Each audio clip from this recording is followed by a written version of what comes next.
नमस्कार, आप देख रहे हैं डेन न्यूज और मैं हूं आपके साथ शारदा झा। आप सभी दर्शकों का स्वागत है। बुलेटिन की शुरुआत से पहले नजर डालते हैं आज की हेडलाइंस पर। भारत सरकार परिवार कल्याण मंत्रालय द्वारा मधुबनी जिले में 14 से 31 जनवरी तक चलाया जा रहा है मिशन परिवार विकास पखवाड़ा। सिफार के सहयोग से मीडिया कार्यशाला का हुआ आयोजन। बिस्फी थाना की पुलिस ने दुढ़ैल गांव के एसएच 75 से पिकअप पर लदे 327 लीटर नेपाली शराब किए बरामद। वहीं टेम्पो पर लोड 600 बोतल नेपाली शराब समेत औसी थाना की पुलिस ने एक तस्कर को किया गिरफ्तार। लदनिया के सीएचसी के पीछे से गुप्त सूचना के आधार पर लौकहा एसएसबी ने 2 किलो 600 ग्राम गांजा के साथ 3 तस्कर को किया गिरफ्तार।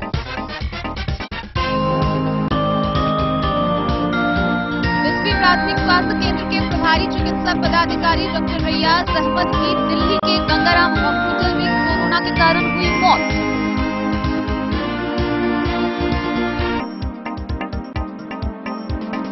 जयनगर के बरही पंचायत के वार्ड नंबर 6 निवासी भुल्ली देवी की जमीन पर कब्जा कर निर्माण कार्य का मामला आया सामने।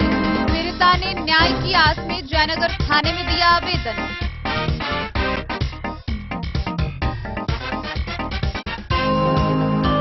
के अंचलाधिकारी के मनमानी से रघेपुरा गांव में निजी जमीन पर बना सड़क। पीड़िता ने जिलाधिकारी को दिया आवेदन। आरके कॉलेज के सेवानिवृत्त भूगोल विभागाध्यक्ष हरिश्चंद्र झा के निधन पर कांग्रेस नेता कृष्णकांत झा गुड्डू ने की गहरी संवेदना व्यक्त। जयनगर अनुमंडल मुख्यालय के सुभाष चौक पर मनाई गई नेताजी सुभाष चंद्र बोस की 125वीं जयंती। जयनगर थाना में थाना दिवस के अवसर पर जनता दरबार का हुआ आयोजन। अंचलाधिकारी संतोष कुमार के नेतृत्व में निपटाए गए कई जमीनी मामले। जेएमडीपीएल महिला महाविद्यालय में नवनिर्मित सभागार का उद्घाटन व विधायक समीर महासेन के अभिनंदन समारोह का धूमधाम से हुआ आयोजन। अखिल भारतीय विद्यार्थी परिषद राजनगर इकाई के कार्यकर्ताओं ने मनाई नेताजी सुभाष चंद्र बोस की 125वीं जयंती।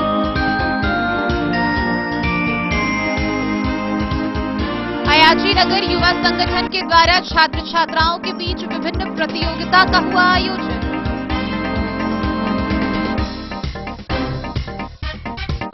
और जयनगर हाई स्कूल में आयोजित 7 दिवसीय T20 क्रिकेट टूर्नामेंट के दूसरे दिन के मैच का मुख्य पार्षद कैलाश पासवान ने किया उद्घाटन।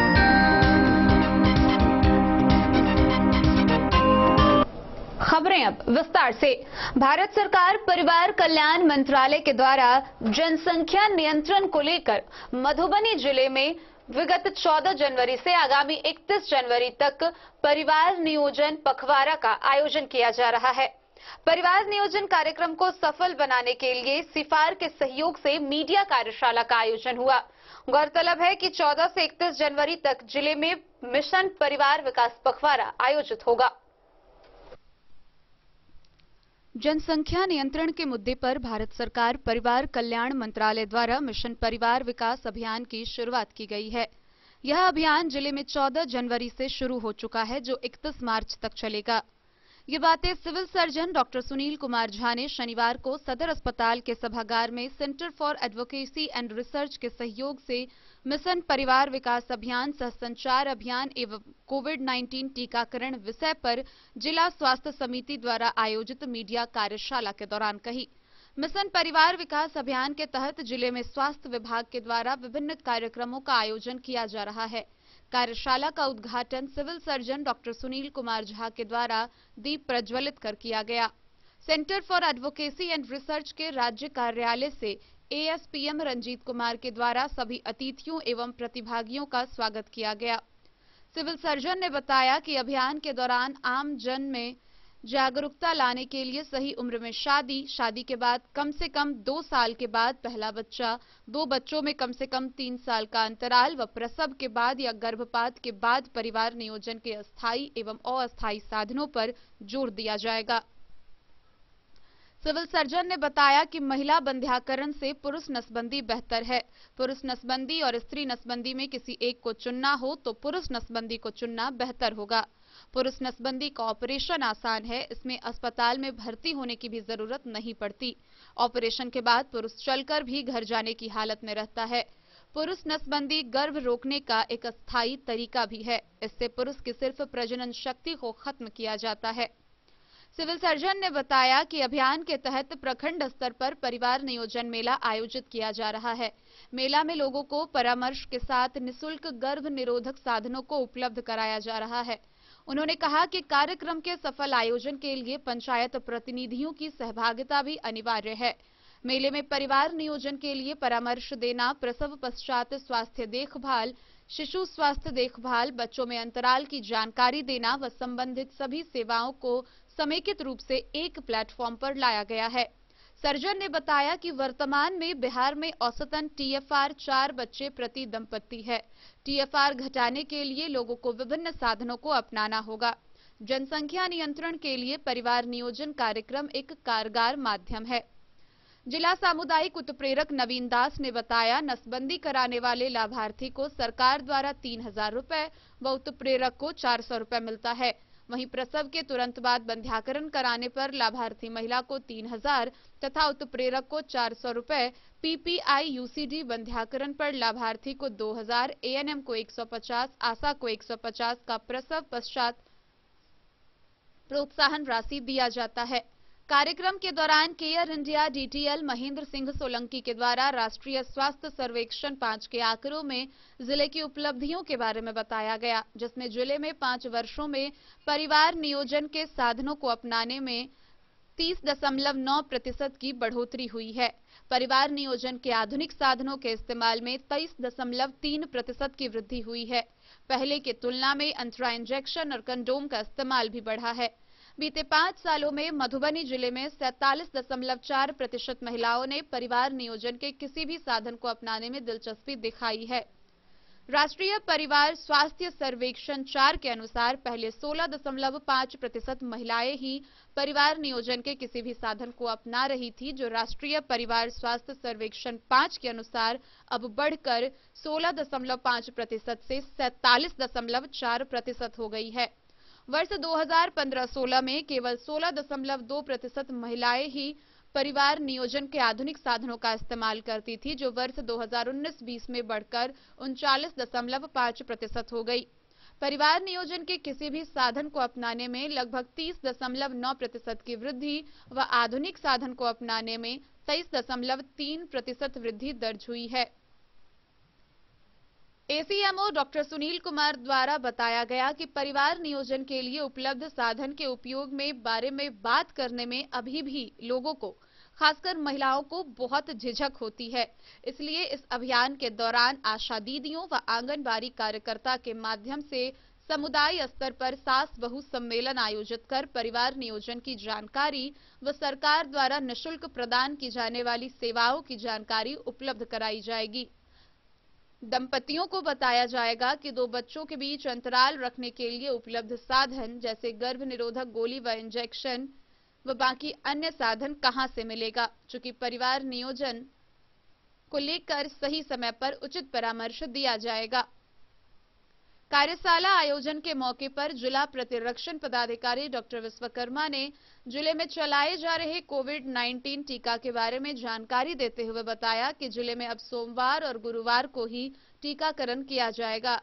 साथ ही टीकाकरण के सत्र स्थलों को भी बढ़ाया जाएगा। कोविड-19 टीका सुरक्षित तथा कई स्तरों पर सत्यापित है। जिले में क्रम वाइज टीकाकरण किया जाएगा।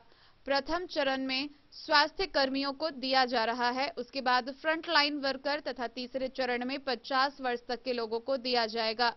जिला में चलाए जा रहे टीकाकरण अभियान में 16 जनवरी को 670 लोगों को, 18 जनवरी को 694 लोगों को और 19 जनवरी को 541 लोगों को 20 जनवरी को 590 लोगों को एकत्रित किया गया है। किसी भी टीका लेने वाले में कोई लक्षण प्रतीत नहीं हुआ।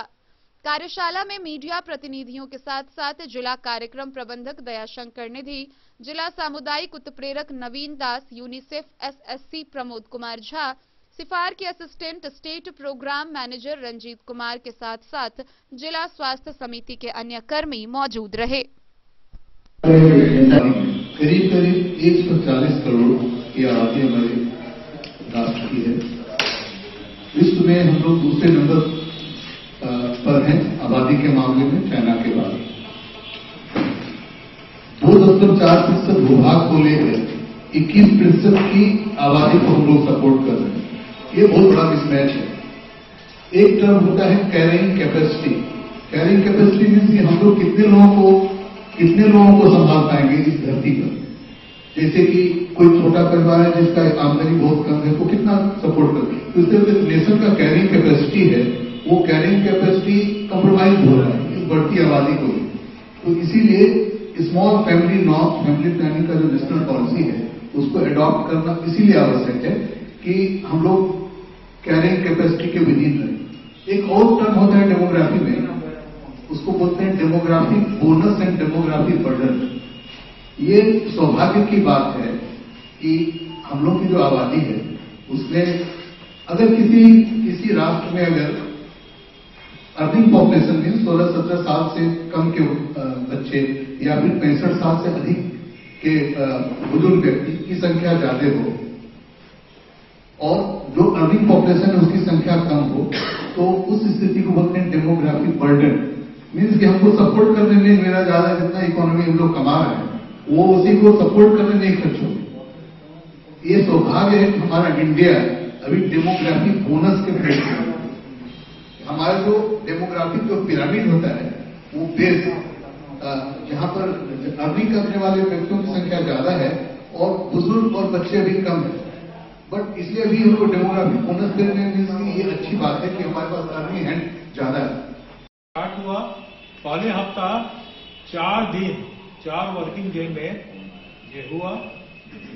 16 तारीख, फिर 18 तारीख, 19 तारीख और 21 तारीख 4 दिन हुआ।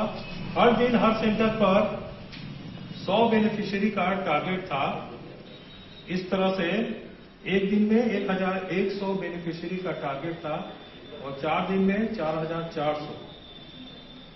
तो इस टारगेट के अगेंस्ट 16 तारीख को 1100 टारगेट के अगेंस्ट 670 बेनिफिशियरी को वैक्सीनेट किया गया। 18 तारीख को 694, 19 तारीख को। मधुबनी से फिरोज आलम की रिपोर्ट। बिस्फी थाना क्षेत्र के दुढ़ैल गांव स्थित एसएच 75 पर थाना की पुलिस ने एक पिकअप में लदे 327 लीटर नेपाली शराब बरामद किए। हालांकि मौके से तस्कर फरार हो गया। वहीं औसी की पुलिस ने वाहन चेकिंग के दौरान एक टेम्पो पर लोड 600 बोतल नेपाली शराब बरामद किया और एक तस्कर को गिरफ्तार किया। बिस्फी थाना की पुलिस ने दिवा गश्ती के दौरान थाना क्षेत्र के दुढ़ैल गांव स्थित एसएच 75 पर एक पिकअप बीआर पर लोड 327 लीटर नेपाली देशी शराब बरामद किया है। हालांकि पिकअप चालक भागने में सफल रहा। इस संबंध में बिस्फी के थानाध्यक्ष संजय कुमार ने कहा कि एक पिकअप पर शराब तस्करी करने के लिए ले जाया जा रहा था। पुलिस की गाड़ी को देखते ही पिकअप चालक मौके से फरार हो गया। उन्होंने कहा कि पिकअप पर लोड 327 लीटर नेपाली शराब बरामद किया गया है। पिकअप चालक व मालिक की पहचान कर मामला दर्ज किया जाएगा। इधर औसी थाना की पुलिस ने वाहन चेकिंग के दौरान एक टेम्पो पर तस्करी कर ले जा रहे शराब के साथ एक तस्कर को गिरफ्तार किया है। चालक शराब तस्कर की पहचान दरभंगा सदर थाना क्षेत्र के लक्ष्मीनगर गांव निवासी कृष्ण कुमार मंडल के रूप में की गई है। औसी ओपी अध्यक्ष कुणाल कुमार ने बताया कि गुप्त सूचना मिली कि नेपाल से शराब तस्करी को लेकर भारी मात्रा में नेपाली शराब रेहका होते हुए दरभंगा की ओर ले जाया जा रहा है। सूचना मिलते ही औसी ओपी अध्यक्ष ने ओपी परिसर के सामने वाहन चेकिंग शुरू कर दिया, जहां पुलिस ने टेम्पो पर लोड शराब समेत तस्कर को गिरफ्तार कर सफलता प्राप्त की। ओपी अध्यक्ष कुणाल कुमार ने जानकारी देते हुए कहा कि 600 बोतल नेपाली शराब बरामद किया गया है। उन्होंने कहा कि टेम्पो को जब्त कर शराब तस्कर के खिलाफ मामला दर्ज कर आगे की कार्रवाई के लिए न्यायिक हिरासत में भेज दिया गया है। बिस्फी से सत्यनारायण यादव की रिपोर्ट। लोकहा एसएसबी के जवानों ने गुप्त सूचना के आधार पर लदनिया सीएचसी के पीछे से 2 किलो 600 ग्राम गांजे के साथ 3 तस्कर को गिरफ्तार किया। बरामद गांजे और गिरफ्तार तस्कर को लदनिया थाना को सुपुर्द कर दिया गया। गिरफ्तार तीनों तस्कर के विरुद्ध प्राथमिकी दर्ज कर आगे की कार्रवाई के लिए उसे न्याय की हिरासत में भेज दिया गया है। लदनिया प्रखंड मुख्यालय स्थित सीएचसी के पीछे से गुप्त सूचना के आधार पर लोकहा से पहुंचे एसएसबी ने गुरुवार के दिन 2 किलो 600 ग्राम गांजा के साथ 3 तस्कर को दबोचा। जब्त गांजा समेत धराए सभी तीनों तस्करों को लदनिया थाना को सुपुर्द कर दिया, जिसके विरुद्ध पुलिस ने प्राथमिकी दर्ज कर शुक्रवार को न्यायिक हिरासत में मधुबनी भेज दिया। जानकारी देते हुए थानाध्यक्ष संतोष कुमार सिंह ने कहा कि गुप्त सूचना के आधार पर लोकहा से पहुंचे एसएसबी पदाधिकारी मृगेंद्र सिंह ने स्थानीय एसएसबी कैंप के जवानों के साथ गुरुवार को सीएचसी परिसर के पीछे से 3 तस्कर को गांजे के साथ दबोचा, जिसे थाने को सुपुर्द कर दिया गया। उन्होंने कहा कि गांजे के साथ धराए 3 तस्कर में 2 मोहम्मद सदरे आलम और मोहम्मद अफजल, जो ललमनिया थाना के डुबरवोना का रहने वाला बताया गया है, वहीं एक मुख्य बाजार लदनिया का संजय यादव बताया गया है। इन सभी तीनों तस्कर के विरुद्ध एसएसपी मृगेंद्र सिंह के द्वारा दिए गए आवेदन के आधार पर प्राथमिकी दर्ज कर न्याय की हिरासत में मधुबनी भेज दिया गया है। लदनिया से आशीष चंद्र झा की रिपोर्ट। बिस्फी प्राथमिक स्वास्थ्य केंद्र के प्रभारी चिकित्सा पदाधिकारी डॉक्टर रियाज अहमद की मौत दिल्ली के सर गंगाराम हॉस्पिटल में कोरोना के कारण हो गई। गौरतलब है कि 1 महीने पहले वह बीमार पड़े थे। उन्हें इलाज के लिए सर गंगाराम हॉस्पिटल में भर्ती कराया गया था, जहां उनका कोरोना जांच हुआ था। कोरोना जांच में वह कोरोना पॉजिटिव पाए गए थे। वहां उनका इलाज चल रहा था, जहां बीती रात उन्होंने अंतिम सांसें ली। प्राथमिक स्वास्थ्य केंद्र बिस्फी के प्रभारी चिकित्सा पदाधिकारी डॉक्टर रियाज अहमद की मौत गुरुवार की रात 2 बजे दिल्ली के सर गंगाराम हॉस्पिटल में कोरोना के कारण हो गई। वे 56 वर्ष के थे। उनके मौत की खबर सुनते ही पूरे बिस्फी के साथ स्वास्थ्य विभाग सहित ग्रामीण चिकित्सकों में शोक की लहर है। स्वास्थ्य प्रबंधक मोहम्मद रजाउर रहमान ने बताया कि उनका इलाज विगत 1 महीने से दिल्ली के सर गंगाराम अस्पताल में चल रहा था। बीते दिसंबर माह में उनकी तबीयत खराब होने के बाद वे दिल्ली गए, जहां उनका कोरोना जांच हुआ। जांच में वो कोरोना पॉजिटिव पाए गए। बीती रात उन्होंने दिल्ली के गंगाराम अस्पताल में अंतिम सांसें ली। वे सितंबर 2019 में पीएचसी बिस्फी के प्रभारी चिकित्सा पदाधिकारी का पदभार ग्रहण किए थे। वे अपने पीछे पत्नी, एक पुत्र व एक पुत्री को छोड़ गए हैं। बीएसपी पीएचसी समेत कई ग्रामीण चिकित्सकों ने शोक संवेदना व्यक्त किया है। शोक संवेदना व्यक्त करने वालों में जनजीवक कल्याण संघम आरएमपी ग्रामीण चिकित्सक संगठन के प्रदेश युवा सचिव डॉक्टर घनश्याम पंजियार, मीडिया प्रभारी doctor Satyanarayan Yadav, doctor Aslam, doctor Ram अवतार रमन समेत अन्य लोगों ने शोक व्यक्त किया है। बिस्फी से सत्यनारायण यादव की रिपोर्ट। जयनगर प्रखंड के बरही पंचायत के वार्ड नंबर 6 निवासी भुल्ली देवी के जमीन पर कब्जा कर निर्माण कार्य कराए जाने का मामला सामने आया है। इसको लेकर पीड़िता ने जयनगर थाने में आवेदन देकर न्याय की मांग की है। सुशासन के शासन में न्याय की उम्मीद ही छोड़ दी जाए। न्याय के लिए पिछले कई सप्ताह से महिला भटक रही है। जयनगर प्रखंड के बरही पंचायत के वार्ड नंबर 6 निवासी भुल्ली देवी ने अपने जमीन पर अवैध रूप से पड़ोसी के द्वारा कब्जा करने पर रोक लगाने की मांग को लेकर पीड़ित पिछले कई सप्ताह से जयनगर अनुमंडल और थाने का चक्कर लगा रही है, लेकिन पीड़िता को प्रशासनिक स्तर पर न्याय नहीं मिल सका। यही कारण है कि पीड़िता के जमीन को विपक्षी के द्वारा कब्जा कर निर्माण कार्य कराया जा रहा है। पीड़िता भुल्ली देवी ने बताया कि सन 1982 में उसके पति तेजी साहू और जेठ के द्वारा उस जमीन को खरीदने के साथ निबंधन भी कराया गया, लेकिन विपक्षी के द्वारा उनके जमीन पर बने मकान के दक्षिण भाग से जमीन पर कब्जा कर निर्माण कार्य कराया जा रहा है। न्याय की आस में पूर्व में जयनगर थाने में एक आवेदन देकर कार्रवाई की मांग की। घटनास्थल पर पुलिस गई, लेकिन विपक्षी बल प्रयोग कर उनके जमीन पर निर्माण कार्य करा रहा है। 18 जनवरी को अंचल अमीन के द्वारा जमीन की पैमाई की गई, लेकिन सीमांकन के लिए खूंटा नहीं लगाया गया। न्याय नहीं मिलने के कारण अनुमंडल न्यायालय में एक मामला दर्ज किया गया है। यहां से निर्माण कार्य रोक लगाने के लिए 19 जनवरी को जयनगर थाने में पत्र लिखा गया है, लेकिन अब तक कोई सुनवाई नहीं की गई है। अंगना में टाट तोड़ के घर तोड़ के घर आरी पर देवाल दे है, सब चीज फेंक दिल के, माल खोल के बेला दिल के, बकरी खोल के बेला दिल के। थाना पर गेली तो 4 गो पुलिस एले तिला संक्रांत के बिहान भेने कहल के 44 लगा दिलू, आब नहीं बनो तो आ फेनो ओइ के बिहान भेने देवाल जोड़ लगले। हमरा ससुर अथी भैंसुर के नाम से, हमरा घर वाला के नाम से, हमर ससुर किन्ने राधे मातो से केवाला है। हाँ, अनुमंडल में कथी के लिए? अनुमंडल में वही में लोग सब सिखा दिल के जैया कतबो कथू करो तो ये नहीं होतो काम। जो एसडीओ मैडम 44 लगा। मोहम्मद अली के साथ हनुमान प्रसाद मोर की रिपोर्ट। खबरों का सिलसिला जारी रहेगा। जल्द ही हाजिर होंगे एक ब्रेक के बाद, आप बने रहिए हमारे साथ। वीरेंद्र तिलकुट वाला, जहां पाएंगे गया के मशहूर कारीगर द्वारा तिलकुट, मुरब्बा, खजूर, अमोट, रुमाली लच्छा, घी लच्छा, गजक, गुड़ मेवा, चीनी मेवा। यही नहीं, लट्ठा बादाम, बादाम पापड़ी, खोया तिलकुट, गुलाब रेवड़ी, तिलकुट स्पेशल, तिलकुट जनरल, तिलकतरी, खुला तिल भी यहाँ उपलब्ध है। स्वाद ऐसा जो एक बार जुबान से लग जाए तो आप भूल न पाए। हम रखते हैं आपकी सेहत का ख्याल, इसलिए पूरी सफाई व स्वच्छता के साथ यहाँ आपका मनपसंद तिलकुट तैयार किया जाता है। एक बार अवश्य पधारें वीरेंद्र तिलकुट वाला, बाटा चौक, बाटा शोरूम के सामने, मधुबनी। बेहतरीन साड़ियों एवं रेडीमेड कपड़ों का अनूठा संगम, बॉम्बे फैशन। शादी हो या कोई त्योहार, हर तरह के खास आयोजन में आपको पसंद आएंगी यहाँ के डिजाइनर, कामदार एवं बेहतरीन साड़ियाँ। यानी अगर आप चाहते हैं सभी प्रकार की कामदार, फैंसी, बनारसी, प्योर सिल्क, सूती साड़ियाँ, सलवार सूट और लहंगा चुन्नी, तो सोचने की जरूरत नहीं, आए बॉम्बे फैशन। हम रखते हैं आपकी पसंद का ख्याल। शर्टिंग, सूटिंग एवं ब्रांडेड रेडीमेड कपड़े भी मिलेंगे आपको उचित मूल्य पर। यही नहीं, बच्चों के कपड़े बाजार से कम कीमत पर, यानी होलसेल रेट पर प्राप्त करें। पता याद रखें, बॉम्बे फैशन, महिला कॉलेज रोड, मधु। होटल गोकुल राज।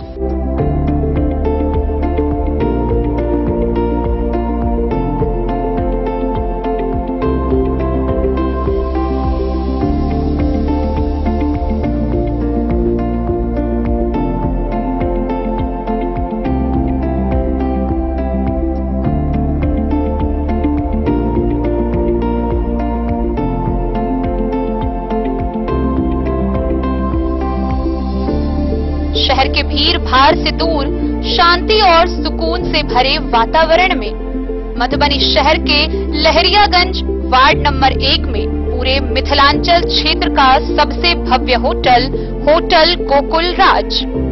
4 मंजिला इमारत की इस होटल में है 4 बड़े बड़े बैंकेट हॉल, रिंग सेरेमनी, शादी, मीटिंग या पार्टी, हर एक आयोजन के लिए अलग से हॉल की व्यवस्था, रेस्टोरेंट की व्यवस्था जहां एक से बढ़कर एक लजीज व्यंजनों का मिलेगा संगम, और रहने का उचित प्रबंध, suite room, AC room, non AC room से सुसज्जित होटल जहां लिफ्ट की भी है व्यवस्था, पार्किंग का पूरा इंतजाम।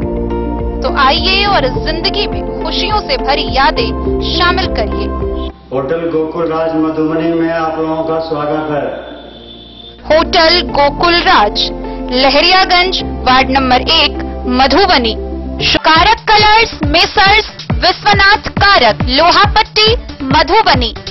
यहाँ उपलब्ध है Sakarni wall guard, white cement, polymer base wall putty, दीवारों और प्लास्टर को पकड़े जकड़ के सकरनी प्लास्टर बॉन्ड, अद्वितीय उत्पाद जिसे जर्मन टेक्नोलॉजी के सहायता से किया गया है तैयार। किसी प्रकार के हैकिंग की आवश्यकता नहीं। सतह के साथ डुअल बॉन्डिंग, ज्यादा कवरेज, प्रयोग के बाद रंगीन होने के कारण प्रयोग किए हुए सतह का पता चलता है। पानी और नमी को रोकने की क्षमता रखता है। समय कम लगता है, यानी पैसे की बचत। कंस्ट्रक्शन स्ट्रक्चर को कोई नुकसान नहीं। सामान्य तापमान में 9 महीने तक बंद पैकिंग में ठीक रहता है। 5, 10 और 20 किलो पैकिंग में उपलब्ध। Sakarni wall guard, white cement, polymer base wall putty, Karak colours, messrs Vishwanath Karak, लोहा पट्टी, मधुबनी। अब आपके शहर मधुबनी में भी खुल गया मान्यवर का शोरूम। तो अब शादी विवाह जैसी किसी भी आयोजन के लिए आपको कहीं जाने की जरूरत नहीं, अपने ही शहर में आपको मिल रहा है बच्चों से लेकर बड़ों तक का शेरवानी, कुर्ता पायजामा और सभी wedding collection.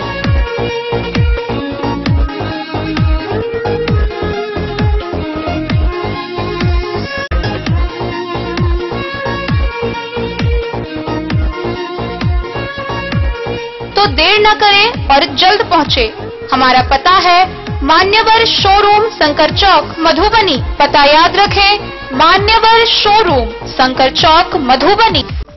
Jewellery house Swarnashree, सोने की शुद्धता मापने वाला यंत्र कैरेटोमीटर यहाँ उपलब्ध है, क्योंकि सोने की शुद्धता और आपके विश्वास के साथ कोई समझौता नहीं।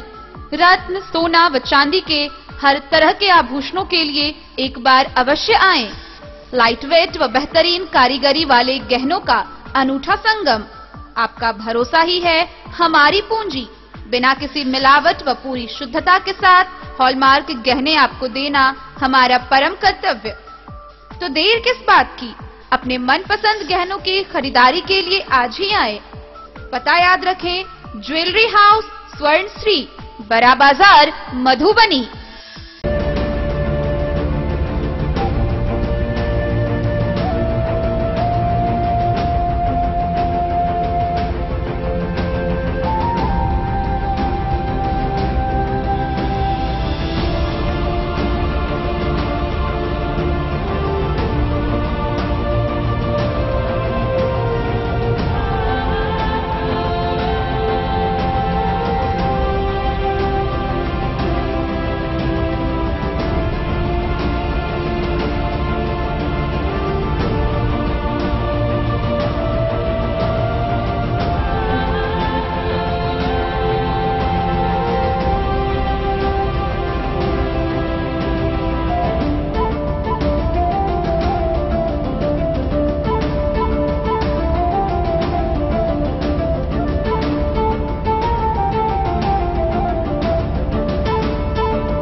अमरनाथ प्रसाद ज्वेलर्स 916 हॉलमार्क ब्रांडेड गोल्ड एवं डायमंड ज्वेलरी शोरूम, गांधी चौक, राजनगर बाजार। बिस्फी के अंचलाधिकारी ने मनमानी करते हुए रघेपुरा गांव में निजी जमीन पर सड़क बना दिया है, जिसको लेकर पीड़ित फरहत ने जिलाधिकारी को आवेदन दिया है और कार्रवाई की मांग की है। वहीं निजी जमीन पर सड़क बनने से पूरे गांव में आक्रोश व्याप्त है। आम लोगों द्वारा अतिक्रमण तो आम बात है, लेकिन सरकारी अधिकारियों द्वारा भी अतिक्रमण कराया जा रहा है। ऐसा ही मामला मधुबनी के बिस्फी प्रखंड में उजागर हुआ है। बिस्फी अंचल के रघेपुरा गांव में निजी जमीन पर सड़क बना डाला। बिस्फी प्रखंड के राघेपुरा गांव निवासी अब्दुल्लाह फरहत की निजी जमीन पर सड़क बना दिया गया। पीड़ित फरहत की माने तो निजी जमीन पर सड़क बनाते देख ठेकेदार को रोका और पुलिस प्रशासन को आवेदन भी दिया गया, लेकिन कोई कार्रवाई नहीं हुई। बिस्फी के अंचलाधिकारी की मनमानी से दबंगों ने निजी जमीन पर सड़क बना डाला। अब फरहत जिलाधिकारी को आवेदन देकर न्याय की गुहार लगाई है। अंचलाधिकारी की मनमानी से निजी जमीन पर सड़क बनाए जाने से लोगों में भारी आक्रोश देखा जा रहा है। वहीं गांव में तनाव व्याप्त है। जहां अतिक्रमण खाली हुआ है और जहां सरकारी रोड है वहां नहीं बनाए, तुम्हारे निजी जमीन में बनाए, फिर वहां बनाए। जबरदस्ती शरीयत रचकर और जो है सीओ पतौना थाना और बड़े आला अधिकारी तमाम अफसरान नेतागण मिल करके हम जबरदस्ती कल दिनांक 20 जनवरी 2021 को हमारे निजी जमीन में जबरन लाठी और जो है बंदूक, पुलिस बल, तमाम लोगों के बल होते हुए जबरदस्ती रोड बना के कल चला गया। Bureau report, Madhubani. मधुबनी स्थित रामकृष्ण महाविद्यालय के सेवानिवृत्त भूगोल के विभागाध्यक्ष प्रोफेसर हरिश्चंद्र झा का आकस्मिक निधन हो गया। उनके निधन को लेकर कांग्रेस नेता कृष्णकांत झा उर्फ गुड्डू ने गहरी संवेदना व्यक्त की है। बिहार प्रदेश कांग्रेस कमेटी के संगठन सचिव सह चुनाव अभियान समिति सदस्य कांग्रेस नेता कृष्णकांत झा गुड्डू ने संवेदना व्यक्त करते हुए कहा कि मधुबनी कांग्रेस की बड़ी क्षति हुई, जिसने निकट भविष्य में पाटना असंभव है। विनोदानंद कॉलोनी के संस्थापक, कांग्रेस पार्टी के नेता, प्रदेश कमेटी के पूर्व सदस्य, वार्ड नंबर 7 के पूर्व वार्ड पार्षद प्राध्यापक हरीशचंद्र झा के निधन पर पूरा जिला मर्माहत है। उनके सामाजिक जीवन पर प्रकाश डालते हुए कहा कि रामकृष्ण महाविद्यालय में भूगोल के पूर्व प्राध्यापक हेड के रूप में उन्होंने अवकाश प्राप्त किया और पूर्व से ही समाज सेवा के प्रति जागरूक रहने के कारण पूर्ण रूप से समाज कल्याण में लीन हो गए। उन्होंने बहुचर्चित विनोदानंद कॉलोनी का निर्माण किया और उसी क्षेत्र वार्ड नंबर 7 से समाज के आग्रह और प्रेशर पर चुनाव लड़े और अपार बहुमत से विजय हुए। उसके बाद उन्होंने उस कॉलोनी में चिल्ड्रन पार्क का निर्माण कराया। काली मंदिर पोखरा के जीर्णोद्धार में और उसके सौंदर्यीकरण में उनका अहम योगदान है। Bureau report, Madhubani. जयनगर अनुमंडल मुख्यालय के सुभाष चौक पर स्थानीय लोगों के द्वारा नेताजी सुभाष चंद्र बोस की 125वीं जयंती मनाई गई। इस दौरान उनके तैलचित्र पर माल्यार्पण किया गया। जयनगर अनुमंडल मुख्यालय के सुभाष चौक पर शनिवार को स्थानीय लोगों के द्वारा भारत को आजादी दिलाने में सर्वश्रेष्ठ भूमिका निभाने वाले नेताजी सुभाष चंद्र बोस की 125वीं जयंती मनाते हुए उनके तैलचित्र पर उपस्थित लोगों ने माल्यार्पण किया। समाज सेवी राजकुमार पासवान की अध्यक्षता व DYFI के राज्य परिषद सदस्य शशि भूषण प्रसाद के संचालन में आयोजित सभा को संबोधित करते हुए वक्ताओं ने नेताजी सुभाष चंद्र बोस के जीवनी पर प्रकाश डालते हुए कहा कि अंग्रेजों की नाक में दम करने वाले सुभाष चंद्र बोस की जयंती है। प्यार से उन्हें नेताजी कहते हैं। उन्होंने स्वतंत्रता संग्राम में जिस तरह आगे बढ़कर नेतृत्व किया, एक से एक घातक रणनीतियां बनाई, उससे अंग्रेजों को समझ में आ गया था कि अब भारत में उनकी ज्यादा दिन तक चलने वाली नहीं है। बोस एक समय में भारतीय राष्ट्रीय कांग्रेस की युवा इकाई के मुखिया थे, मगर तौर तरीकों को लेकर महात्मा गांधी से उनके मतभेद हो गए। इसके बाद उन्हें कांग्रेस से बाहर कर दिया गया। अंग्रेजों ने उन्हें घर में नजरबंद कर दिया, मगर बोस भाग निकले और आजादी की लड़ाई लड़ते रहे। जापान, रूस, जर्मनी जैसे देशों में जाकर बोस ने स्वतंत्रता के लिए हर संभव कोशिश की। उनकी मृत्यु भले ही संदेहास्पद परिस्थितियों में हुई हो, लेकिन इसमें कोई शक नहीं कि वह भारतीय स्वाधीनता आंदोलन के सबसे बड़े नेताओं में से एक थे। इस अवसर पर रामचंद्र गोहित, विनोद कुमार गोहित, ओम प्रकाश गोहित, सरोज, सत्येंद्र, उपेंद्र, विक्रम, भोगी, रितेश, लक्ष्मण, सूरज समेत दर्जनों की संख्या में स्थानीय लोगों ने अपने विचार रखे।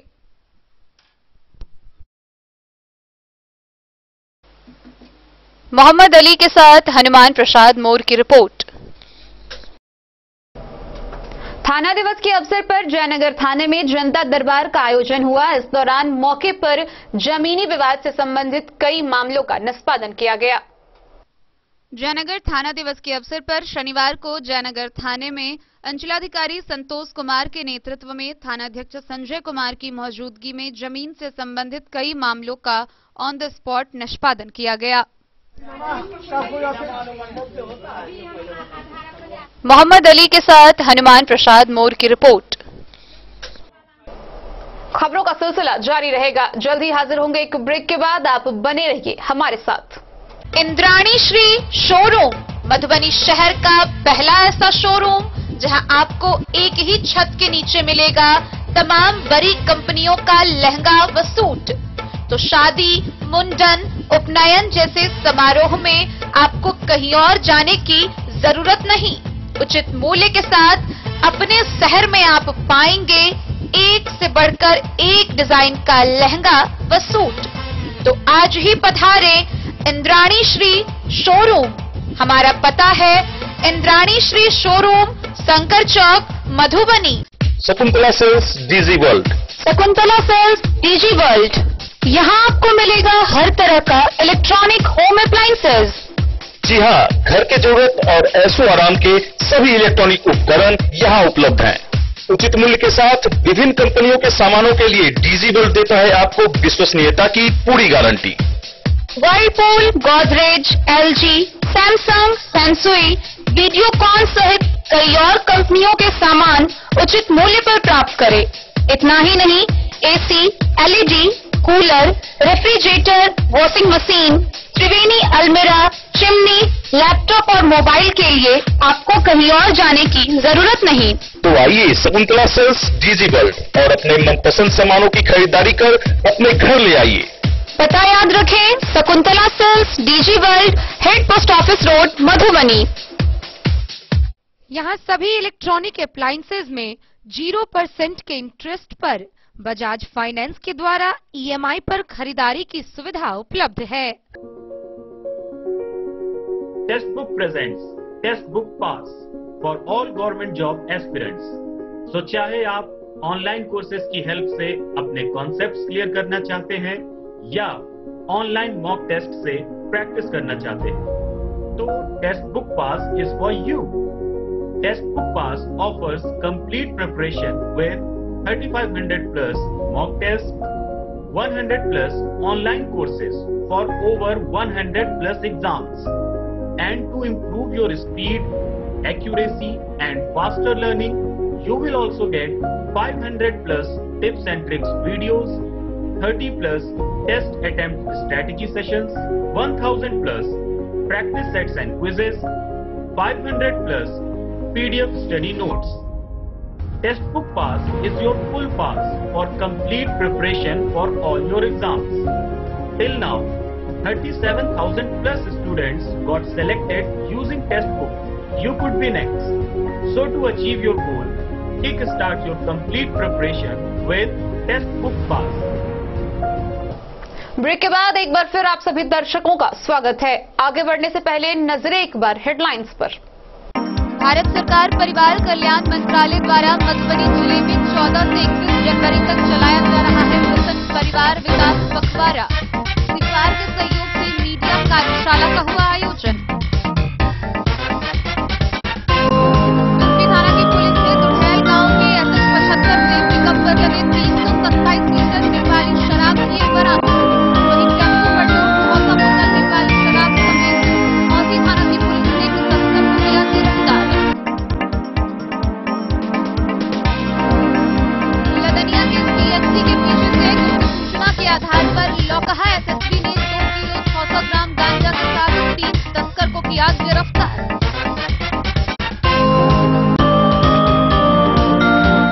विश्व आर्थिक स्वास्थ्य केंद्र के प्रभारी चिकित्सा पदाधिकारी डॉक्टर रियाज अहमद की दिल्ली के गंगाराम हॉस्पिटल में कोरोना के कारण हुई मौत।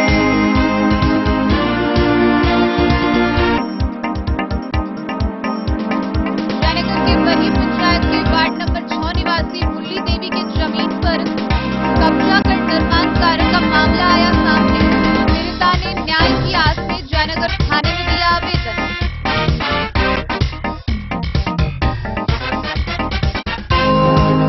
बिस्फी के अंचलाधिकारी के मनमानी से लखीपुरा गांव में निजी जमीन पर बना सड़क। पीड़िता ने जिलाधिकारी को दिया आवेदन। आरके कॉलेज के सेवानिवृत्त भूगोल विभागाध्यक्ष हरिश्चंद्र झा के निधन पर कांग्रेस नेता सुशांत झा गुड्डू ने की गहरी संवेदना व्यक्त। जयनगर अनुमंडल मुख्यालय के सुभाष चौक पर मनाई गई नेताजी सुभाष चंद्र बोस की 125वीं जयंती। जयनगर थाना में थाना दिवस के अवसर पर जनता दरबार का हुआ आयोजन। अंचलाधिकारी संतोष कुमार के नेतृत्व में निपटाए गए कई जमीनी मामले। JMGPL महिला महाविद्यालय में नवनिर्मित सभागार का उद्घाटन विधायक समीर महासेन के अभिनंदन समारोह का धूमधाम से हुआ आयोजन। अखिल भारतीय विद्यार्थी परिषद राजनगर इकाई के कार्यकर्ताओं ने मनाई नेताजी सुभाष चंद्र बोस की 125वीं जयंती।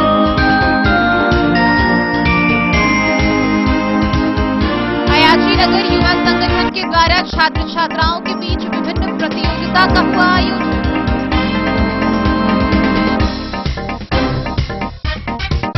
और जयनगर हाई स्कूल में आयोजित 7 दिवसीय T20 क्रिकेट टूर्नामेंट टूर्नामेंट के दूसरे दिन के मैच का मुख्य पार्षद कैलाश पासवान ने किया उद्घाटन।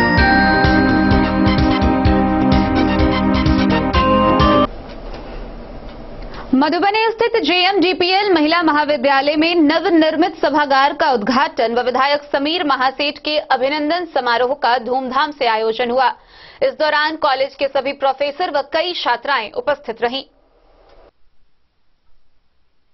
मधुबनी नगर की एकमात्र प्रसिद्ध महिला महाविद्यालय JMGPL महिला महाविद्यालय में महाविद्यालय परिवार द्वारा आयोजित कार्यक्रम महाविद्यालय में नवनिर्मित सभागार का उद्घाटन एवं विधायक समीर कुमार महासेठ का अभिनंदन समारोह धूमधाम से आयोजन हुआ, जिसकी अध्यक्षता प्रधानाचार्य डॉक्टर उदय नारायण तिवारी व मंच संचालन डॉक्टर अमर कुमार ने किया। इस मौके पर कॉलेज के कई प्रोफेसर, डॉक्टर व कर्मियों के अलावा कई छात्राएं उपस्थित रही। मुख्य अतिथि के रूप में शामिल मधुबनी विधानसभा के राजद विधायक समीर कुमार महासेठ ने कॉलेज में आते ही सर्वप्रथम कॉलेज के डॉक्टर, प्रोफेसर व कर्मियों के साथ साथ छात्राओं से परिचय लिया व कॉलेज के पठन पाठन से संबंधित जानकारी ली। तत्पश्चात मुख्यमंत्री क्षेत्र विकास योजना अंतर्गत नवनिर्मित अध्ययन शैक्षणिक केंद्र का फीता काट कर उद्घाटन किया। गौरतलब है कि पूर्व में विधायक समीर कुमार महासेठ के द्वारा ही इस अध्ययन केंद्र सभागार का शिलान्यास किया गया था। उद्घाटन कार्यक्रम के बाद कॉलेज सभागार में आयोजित कार्यक्रम अभिनंदन समारोह में मिथिला की परंपरा के अनुसार विधायक समीर कुमार महासेठ, डॉक्टर प्रकाश नायक के अलावा अन्य अतिथियों का जोरदार स्वागत किया गया। अभिनंदन समारोह में कॉलेज की छात्राओं ने स्वागत गीत के अलावा कई रचित कविता सुनाकर सबको मंत्रमुग्ध किया। कार्यक्रम को कई वक्ताओं ने संबोधित करते हुए विधायक समीर कुमार महासेठ से कॉलेज के विकास के लिए आगे भी तत्पर रहने की अपील करते हुए कहा कि उनके पिता स्वर्गीय राजकुमार महासेठ कॉलेज के विकास के लिए तत्पर रहते थे। उन्होंने कॉलेज के विकास के लिए अनेकों काम किए। आज भी बाबू राजकुमार महासेठ लोगों के जहन में बसे हुए हैं। उनकी सोच हमेशा उच्च स्तरीय होती थी। विधायक समीर कुमार महासेठ ने कार्यक्रम को संबोधित करते हुए कॉलेज के विकास के साथ नगर के विकास के लिए हर संभव मदद करने की बात कही।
निश्चित तौर पे इसका संस्कार किसी जिला से अच्छा संस्कार होगा वो है मधुबनी।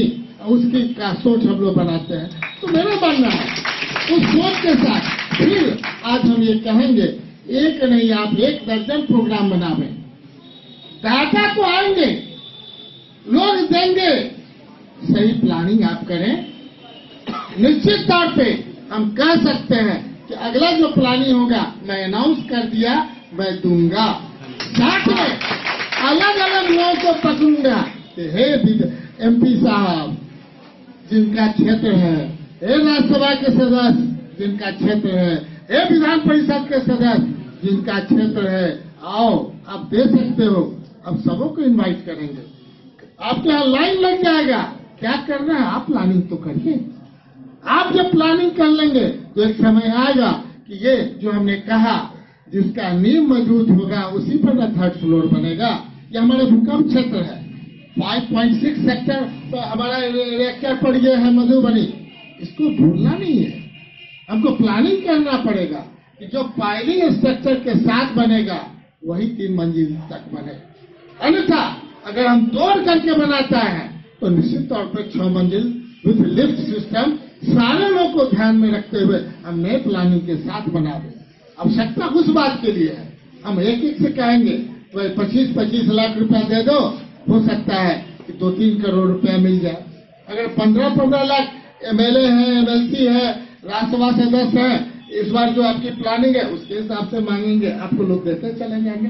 सबूत देने वाले को आपको सम्मान करना है, इसमें कहीं से दो मत नहीं है। कॉलेज आप आते हैं, चले जाते हैं, जो बच्चे पढ़ते हैं कहीं ना कहीं पूरे देश में नौकरी करेंगे, मधुबनी का नाम होगा, मधुबनी की बेटी। इसलिए सबसे अति आवश्यकता है। हमारे भंडारी जी मित्र चले गए, बस की बात कर रहे थे, बस होना चाहिए। सबसे पहले आवश्यकता है शिक्षण संस्थान में सही शिक्षा। तो जहाँ पे सही शिक्षा होगा तो बस तो आप साइकिल से, गाड़ी से पेरेंट्स पहुंचा देंगे। क्योंकि हम जब स्टार्ट किए मधुबनी में इस बार, तो 6 किलोमीटर नाला का पैसा ढक्कन युक्त लाए, 6 किलोमीटर कैनाल का पैसा लाए, तब तो 3 साल में 3 करोड़ रुपया मिला था काम करने के लिए। फिर लड़ाई लड़े, तब 30 करोड़ परसों अलॉटमेंट हुआ है, तब जाकर के लगेगा। ये है मधुबनी। एक चीज के लिए आप मान के चले, हम सरकार को भी धन्यवाद देते हैं, जो आप करोगे हम धन्यवाद देते हैं। विधानसभा हम जहाँ पे लगते हैं, अगर हमने स्टार्ट किया 2015 में, अगर हम अपने जीवन से घाट पे जो मुक्ति धाम है, जहाँ हम अंतिम क्षणों में जाते हैं, हमने वहां से स्टार्ट किया था। और जब स्टार्ट किया तो एक विधायक नहीं, दर्जनों विधायक हमको पैरवी किए कि हम पैसा देंगे, हम पैसा देंगे, हम पैसा देंगे। ये है, आज हम ये कह सकते हैं, भले ये बनावट आपसे पहले भी यहाँ सबों ने दिया, हम उनको नमन करते हैं जिनकी जमीन थी, उस महाशय परिवार को नमन करते हैं जिनके सोच के बाद ये शिक्षण संस्थान बना। और इसके बनाने में जितने लोग हैं, जितने लोग का मदद हुआ, हम सबों को प्रणाम करते हैं। और भविष्य के लिए हम प्लानिंग करेंगे। अब पटना में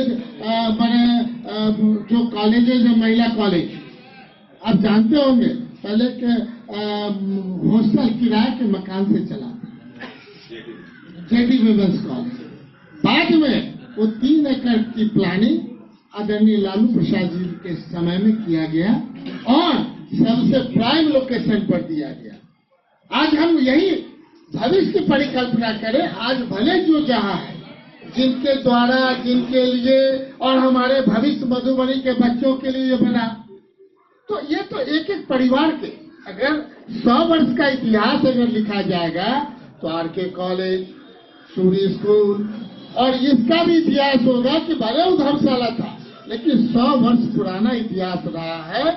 जिनके मन में ये श्रद्धा था कि हम कैसे समाज में हम ऐसा कौन सा लाभ दें, आज हम खोज रहे हैं।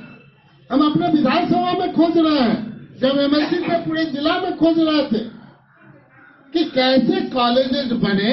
हम भगवतीपुर की बात करते हैं, हम सरसोपाई और भगवतीपुर के बीच की बात करते हैं, हम सकरी की बात करते हैं, कोई दाता तैयार नहीं हो रहा। कोई मैंने ढेर सारे प्रयत्न के बाद भी हमें अभी तक 5 साल में कोई दाता नहीं मिले कि 5 एकड़ जमीन वो दे सके। अगर मेडिकल कॉलेज की बात हो तो परिकल्पना मेरा था कि मधुबनी शहर के 5 किलोमीटर रेडियस में बने। मधुबनी शहर जो पहले म्यूनिसिपैलिटी हुआ करता था, नगर निगम तक आज जो पहुंचा है, ये कहीं न कहीं आपके सोच के बाद ही बना। और आज भी पूरा सरकार के द्वारा गलती हो रही है। मधुबनी से फिरोज आलम की रिपोर्ट। अखिल भारतीय विद्यार्थी परिषद राजनगर इकाई के कार्यकर्ताओं ने राजनगर के सुभाष चौक पर नेताजी सुभाष चंद्र बोस की 125वीं जयंती मनाई। इस दौरान उनकी प्रतिमा पर माल्यार्पण किया गया व संगोष्ठी कार्यक्रम का आयोजन हुआ। अखिल भारतीय विद्यार्थी परिषद इकाई राजनगर के कार्यकर्ताओं के द्वारा नेताजी सुभाष चंद्र बोस की 125वीं जयंती के शुभ अवसर पर राजनगर सुभाष चौक पर सुभाष चंद्र बोस की प्रतिमा पर माल्यार्पण तथा संगोष्ठी का कार्यक्रम किया गया। इस कार्यक्रम की अध्यक्षता नगर सह मंत्री अभय प्रकाश ने किया। मौके पर मौजूद इस संगोष्ठी को संबोधित करते हुए मिथिला विश्वविद्यालय के विभाग संयोजक राकेश साहू ने बताया कि नेताजी सुभाष चंद्र बोस आजाद हिंद फौज के संस्थापक, युवाओं में स्वाधीनता के लिए जोश भरने वाले नेताजी सुभाष चंद्र बोस की 125वीं जयंती पर नमन व जयंती के अवसर पर उन्होंने पराक्रम दिवस की हार्दिक बधाई दी। मौके पर मौजूद प्रदेश कार्यकारिणी सदस्य मनीष पासवान ने कहा कि तुम मुझे खून दो, मैं तुम्हें आजादी दूंगा नारों से युवाओं में जोश की भावना भरने वाले सुभाष चंद्र बोस ने जब भारत गुलाम था तो भारत की आजादी के लिए एक महत्वपूर्ण भूमिका निभाई थी और इस बार पूरे भारत में इस दिन को पराक्रम दिवस के रूप में भी मनाया जाएगा। मौके पर मौजूद कार्यकर्ता नगर सहमंत्री अभय प्रकाश, अजीत मिश्रा, मनोहर झा, रामजी, रंजीत मालाकार, संतोष पासवान, अमित कुमार समेत दर्जनों कार्यकर्ता उपस्थित थे। बोले राजनगर से सुजीत गुप्ता की रिपोर्ट। शिक्षा के क्षेत्र में बेहतर प्रदर्शन करने के उद्देश्य से अयाची नगर युवा संगठन के द्वारा छात्र छात्राओं के बीच विभिन्न प्रतियोगिताएं आयोजित की गई। इस प्रतियोगिता में सफल छात्र छात्राओं को 10 फरवरी को रिजल्ट प्रकाशित किया जाएगा। वहीं 13 फरवरी को आयोजित एल्यूमिनी मीट कार्यक्रम में उन्हें पुरस्कृत किया जाएगा। अयाची नगर युवा संगठन द्वारा शिक्षा के क्षेत्र में छात्र छात्राओं को आगे बढ़ाने के लिए किया गया प्रयास काफी सराहनीय और प्रशंसा योग्य है। संगठन द्वारा विभिन्न प्रतियोगिता के माध्यम से छुपी हुई प्रतिभा को निखारने का सतत प्रयास किया जा रहा है। अयाची नगर युवा संगठन द्वारा लक्ष्मीश्वर एकेडमी प्रांगण में एक निबंध प्रतियोगिता आयोजित किया गया, जिसमें सरिसप पाही परिसर व आसपास के गांवों के छात्र छात्राओं ने भारी संख्या में भाग लिया। संस्था के संस्थापक विक्की मंडल ने जानकारी देते हुए बताया कि प्रतियोगिता में कुल 2 श्रेणी थी। प्रथम श्रेणी 7वीं और 8वीं के बच्चों के लिए कुल 5 टॉपिक दिया गया था, जिसमें गणतंत्र दिवस, मेरा देश, स्वच्छता, मेरा विद्यालय, वर्ग शिक्षक और प्रिय खेल था, जिसमें किसी एक विषय पर बच्चों को निबंध लिखना था। प्रतियोगिता में कुल 169 प्रतिभागियों ने भाग लिया। सभी प्रतिभागी प्रतियोगिता के बाद काफी उत्साहित दिखे।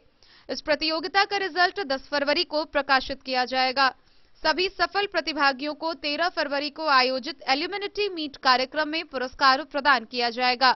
मौके पर विद्यालय के प्रधानाध्यापक चंद्रमोहन ठाकुर, शिक्षक पंकज झा, राजेश यादव, संगठन के अध्यक्ष रविंद्र जायसवाल, प्रभु कुमार झा, रमन चौधरी समेत अन्य लोग उपस्थित थे।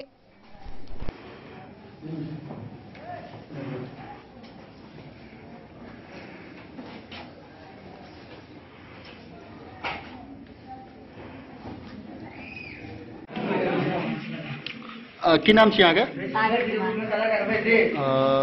घर कतऽ भेल? कोन टॉपिक पर लिखलियै ना? Republic day. अच्छा, कोन क्लास में पढ़ै छियै? 7th। रिपब्लिक डे पर 2 मिनट किछु बजबै? हाँ। Bureau report Madhubani. Jaynagar +2 high school के मैदान में आयोजित 7 दिवसीय T20 क्रिकेट टूर्नामेंट के दूसरे दिन मैच का उद्घाटन मुख्य पार्षद कैलाश पासवान ने किया। मैच के दूसरे दिन नरपत नगर व बेनीपट्टी के बीच मैच खेला गया। जयनगर +2 हाई स्कूल के मैदान में शुक्रवार से खेली जा रही T20 प्रदीप सिंह प्रज्वलित सिंह मेमोरियल इनामी क्रिकेट टूर्नामेंट के दूसरे दिन मैच का उद्घाटन मुख्य अतिथि नगर पंचायत के मुख्य पार्षद कैलाश पासवान व बस्ती पंचायत के मुखिया अनिल सिंह ने फीता काटकर किया। टूर्नामेंट का आयोजन मॉर्निंग क्रिकेट ग्रुप के द्वारा किया गया।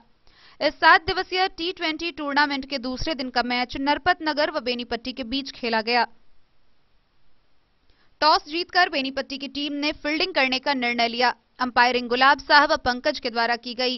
नरपत नगर की टीम ने 20 ओवर में 9 विकेट पर 114 रन बनाए। बेनीपट्टी टीम को जीत के लिए 115 रनों का लक्ष्य मिला।